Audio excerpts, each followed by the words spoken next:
Pemirsa, hingga bulan September Pengadilan Agama Kelas 1A Palembang telah menerima sebanyak 1.908 perkara perceraian dari cerai talak dan cerai gugat.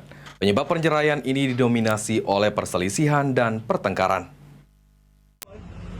Bukan juga belum. Pengadilan Agama Kelas 1A Palembang hingga bulan September, jumlah perceraian di Kota Palembang mencapai 1.908 kasus perceraian. Dengan jumlah cerai talak sebanyak 434 kasus dan cerai gugat sebanyak 1.474 kasus.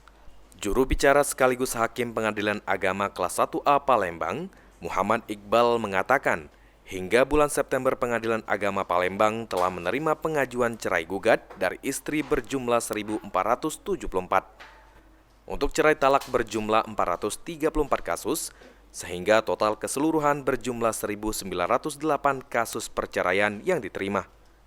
Sementara untuk kasus yang telah diputus dari cerai gugat berjumlah 1.708, sedangkan cerai talak berjumlah 295 kasus, sehingga total keseluruhan berjumlah 1.373 kasus.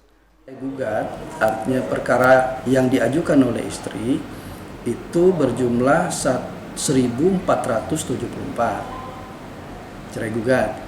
Nah, kalau kemudian perkara yang diajukan oleh suami namanya cerai talak itu berjumlah 434. Jadi kalau digabung seluruhnya berjumlah 1.908.